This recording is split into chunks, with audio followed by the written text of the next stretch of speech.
Coming up on BG24 News, the snow is beginning to melt. Find out how the community is affected. Computer labs at BGSU may be gone in the near future. Reporter Hannah Hilliard has the story. Bowling Green schools will be facing an upcoming audit. Find out how that will affect local schools. Plus, will the warmer weather continue? We've got your Black Swamp weather forecast. Welcome to your campus and community connection. Wood County's live local news starts right now. This is BG24 News, live at 5:30. Good evening, everyone. I'm Christina Hepner. And I'm Angelica Moore-Mile. Thanks for joining us tonight. The Bowling Green School District is undergoing an audit to cut costs. Local taxpayers have expressed concerns about their tax dollars are being spent. So the school board voted 3-1 in favor to conduct a performance audit. The state could be reviewing a number of areas, including salaries, benefits, and transportation. There has been no schedule set for when the audit will begin. While many are glad to see temperatures warming up, some are worried. The melting snow has caused major flooding issues for local residents. Reporter Alexis Cook says the recent flooding is causing major damage. Flooding concerns are on the rise as we accumulate rain on top of the melting snow. Rising river levels will reach minor, moderate, and in some cases, major flood stage. Emergency Medical Association Director Brad Gilbert says moisture from recent warm weather can cause trouble with local rivers. So once we do get all this moisture and the rivers start breaking up as far as the ice, they could create a jam in the river itself and then start backing water up. Grand Rapids has a history of extensive flooding within the Maumee River. Here at Grand Rapids, county officials worry about the Maumee River when the water unfreezes to cause even more flooding. Pemberville is also a concern for county officials. With flat land surrounding the town, Portage River is expected to cause major flooding. Pemberville resident Gary Schulte says he is concerned about his wheat crops. It's going to be real hard on the winter wheat crop because of the freezing afterwards. County officials are trying to keep the flooding under control. Gilbert says clearing the snow from drain systems will help prevent flooding. Reporting for BG24 News, I'm Alexis Cook. Flood experts say you should always have a flood plan in place.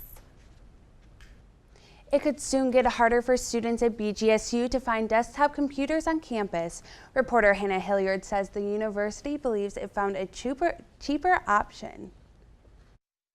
BGSU may soon eliminate computer labs on campus and turn to laptops. Technology Services official John Ellinger says BGSU has nearly the same number of desktop computers as larger universities. Ohio State has about 1,800 computers in their public labs. We have 1,700. To lower that number, the university encourages students to bring their own laptops to campus. And instead of completely eliminating computer labs, Ellinger says he wants to change their use.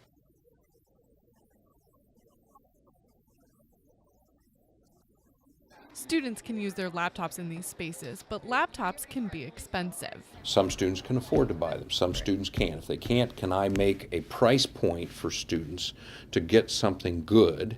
The university does offer a laptop loan program. Ellinger says he wants to reach out to qualifying students earlier or expand the number of laptops loaned out. Reporting for BG24 News, I'm Hannah Hilliard.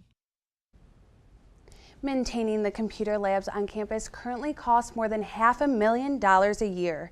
The university got this new laptop program idea from an outside consulting firm, Accenture. BGSU hired the firm last fall to find ways to reduce its multi-million-dollar deficit. I can't believe how warm it is today. I know, I'm finally able to enjoy walking around campus. Yeah. I'm pretty excited. I was glad to see some green from the lawns for once, so that was exciting. Yeah. Even though it's a little bit warmer, the winds are a little bit dramatic. But Yeah, that's true.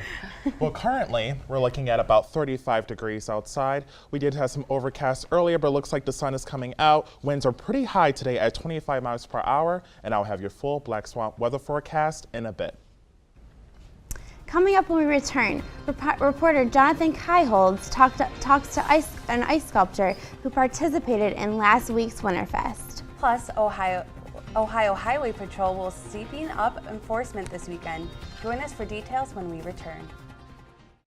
The Ohio Highway Patrol will be bumping up enforcement this weekend. Starting today, the Ohio State Ohio Patrol will be starting the 6-State Trooper Project. Along Interstate 75, troopers will be targeting aggressive driving, seatbelt use, and OVI-related violations. The goal is to increase awareness of the dangers of impaired driving and the importance of safety belts. The increased enforcement will last through Sunday. Bowling Green held its annual celebration of winter last weekend. BG24's Jonathan Kyleholz says an ice sculptor was Winterfest's main attraction. Piece by piece, sculptor Joshua Smith carved away at a 300-pound chunk of ice. All day long, kids and adults watched the ice block transform into something different. The goal, an ice sculpture of Cupid for downtown Bowling Green's Winterfest. Smith says he loves his job because every creation is original. Nothing ever turns out the same twice. Never. You can never duplicate something. That's what makes it so much fun. So much fun that sometimes it's hard to know when to stop. There's always something that you want to change on it, but eventually you got to say that's enough and call it there. An organizer says people are more excited about the process than the final product. We always like to have the carving demonstrations because then people are standing here, well, what are we carving? More than 20 of these finished products were placed along businesses on Main Street. Places like Grounds for Thought, For Keeps, and Ace Hardware received their own sculptures. The city itself got Cupid. Reporting for BG24 News, I'm Jonathan Kyleholz. This was the city's 6th Winterfest. To see more of Smith's sculptures, check out our Facebook page. Coming up when we return, find out about the latest in the Ukraine crisis. And after the break, we'll have your full Black Swamp weather forecast. Live local forecast with BG24 Black Swamp Weather. Good evening, everyone. I'm Paul Mims, and here's your Black Swamp weather forecast. Currently, we're looking at about 35 degrees outside. We did have a bit of overcast earlier today, but it seems like the sun is coming out before the day ends. Winds are pretty high at 25 miles per hour, but it feels about 23 with those high winds. Going on to tonight's forecast, we're looking at a low of 30, not too much different from today's high, with partly cloudy skies and some high winds as well, from 20 to 30 miles per hour from the southwest. That takes us to tomorrow's forecast with a high of 39 degrees with some partly cloudy skies. Winds are going to be a light and variable during that time at 10 to 15 miles per hour. And tomorrow night's forecast, we're looking at a low of 19, a bit lower what our tonight's forecast is going to be tonight. Partly cloudy skies once again, and winds are going to be about the same at 10 to 15 miles per hour. Takes us to our regional temperatures here. You can see it's about 36 degrees in the Perrysburg and Bowling Green area. As you go towards the east side of Ohio, you can see that temperatures are getting a bit warmer at 40 in Elyria area and 37 in Port Clinton. Takes us to our national radar. As you can see, there's not much happening at the Midwest area here. You can see there's a little bit of some precipitation happening at the northeast Ohio, but nothing in the Bowling Green area. That takes us to our 5-day lookout for the rest of the week. As Friday, we have a high of 36, low of 29, with some partly cloudy skies. Saturday, we're looking at a high of 38, low of 19, with partly cloudy skies once again. Sunday, 30, low of 11. Monday, high 26, low of 14. And Tuesday, high of 26 once again, and a low of 8. It's so good to finally not see any snow in that forecast. I know. I need to start wearing rain boots because my Uggs got completely wet yesterday and my feet were soaking. We do see a descending trend of lowering temperatures, so good thing that we don't have any precipitation coming our way. Yeah, so that's right. a good thing. Exactly. No snow to plow. Yes. Right. A Bowling Green woman has been sentenced to 3 years in prison in connection to the death of her infant son. Yesterday, Rebecca Steinmiller was charged with child endangerment. Her 4-month-old child was repeatedly abused by both of his parents and died of head trauma back in May of 2012. The child's father was sentenced to 14 years in November for involuntary manslaughter and child endangerment. 3 young men faced a gun when they broke down the door of a Detroit resident. The intruders entered the home of a young mother. The woman told the men she had a gun. When they questioned her, she fired. The men then took off down the street. Her husband says he is grateful that he had given her the gun 2 weeks prior. Police later found and arrested the men. Ukraine's political crisis came to an end earlier today. Ukraine's president and opposing leaders came to a deal after a long night of negotiations. The deal will limit the residents' powers and call for more constitutional reform to be finished in September. The crisis started back in November and led to violent protests that killed more than 100 people. Despite opposition from China, President Barack Obama and the Dalai Lama met today. China accused President Obama of interfering in Chinese affairs. Both individuals say they support negotiations between the Chinese government and Tibet that would allow Tibet to maintain its cultural identity while remaining a part of China. This has been the third meeting between the president and the Dalai Lama. Let's check in with Gary Galbraith to see what's happening in campus and community sports. Gary? Thank you, Angelica. Men's basketball battled hard against UT last night. We have all the highlights from that game, and one of our reporters took an inside look into how baseball is dealing with the weather. All that and more when we come back. It's un-Falcon believable coverage that you won't get anywhere else. This is BG24 Sports. Hello everyone, and welcome to BG24 Sports. I'm Gary Galbraith. 4 years ago, we saw this matchup, but this time it was for the chance to play for the gold. The USA and Canada were ready for the rematch going back to Vancouver in 2010. The score ended even in the first period, but Canada struck in the second, putting them ahead 1-0. Going to the third period, it was scoreless until the end, but the United States was unable to break the Canadian defense. Canada will now play Sweden for the gold medal on Sunday, and the U.S. will take on Finland tomorrow for the bronze. Moving on to some women's basketball. Women's basketball saw a hard MAC battle Wednesday night against Central Michigan. The Chippewas were undefeated into MAC going into the game, and we're going to take it to the second half where Jillian Halfhill lays down a beautiful corner three.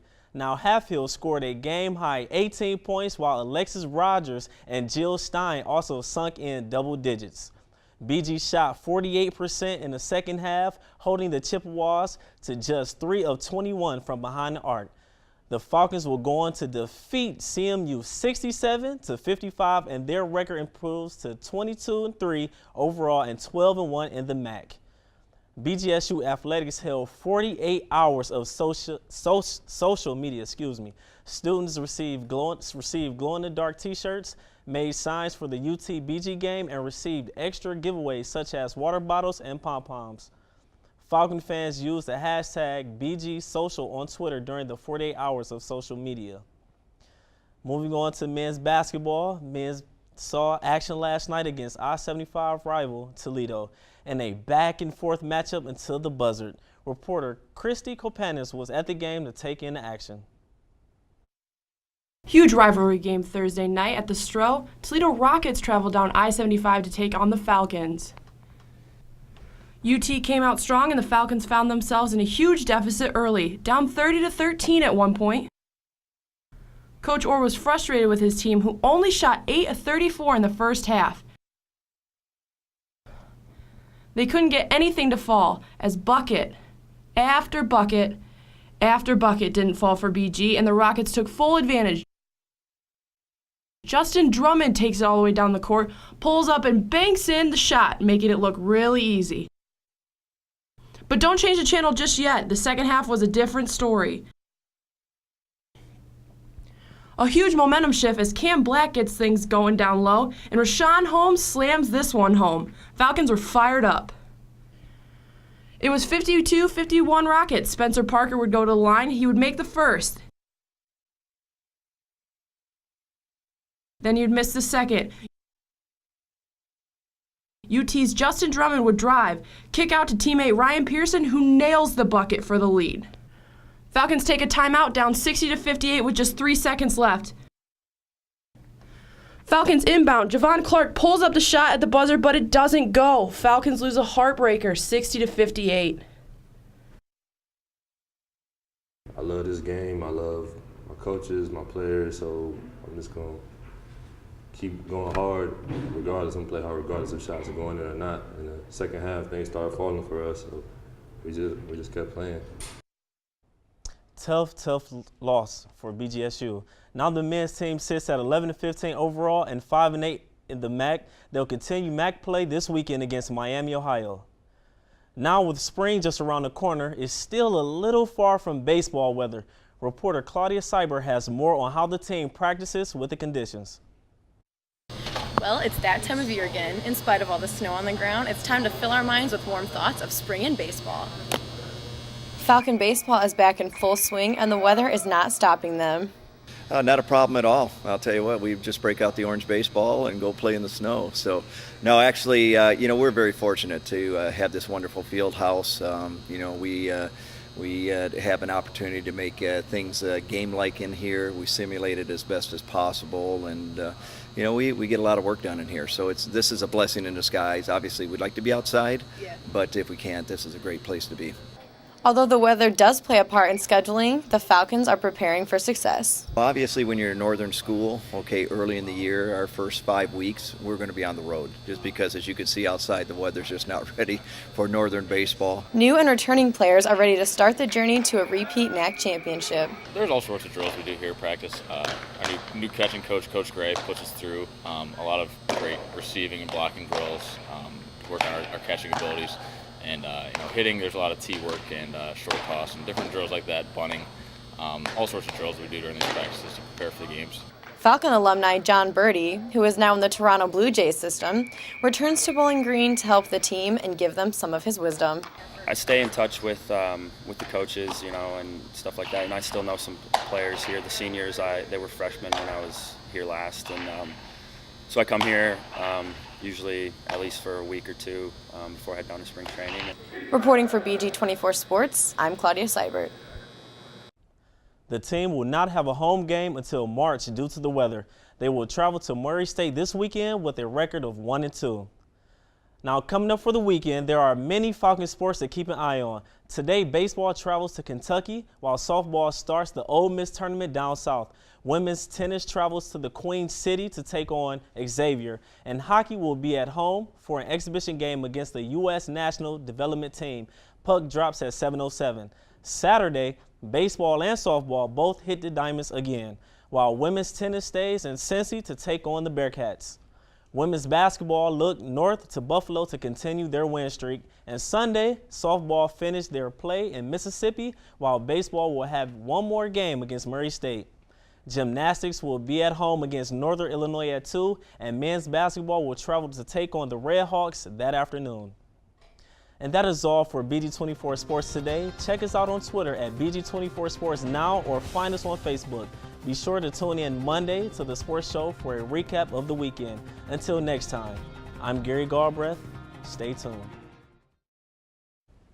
One of BGSU's biggest fundraisers held its Battle of the Bands last night. The dance marathon event took place at Clazelle. 7 bands competed for the chance to play at Ziggy-thon. There was a variety of music ranging from folk to punk rock. Each band played a set and fans were able to vote. We'll have the full story for you on our show on Tuesday night. And I really hope that this weather is getting better for the baseball players. It'll be an advantage for them when they play at home, Yeah. Yes. Well, this weekend it looks pretty good so far, but it seems like temperatures are going to level out in the 20s in the early next week, with 26 and 26 on Monday and Tuesday. But for Friday, Saturday, and Sunday, we're looking in high 30s to around the 30 area. So that looks pretty good for this weekend with sports. I think so. That's it for BG24 News tonight. Check out these stories and more online at bg24news.org. And check us out on Facebook and Twitter. Have a great night, everyone.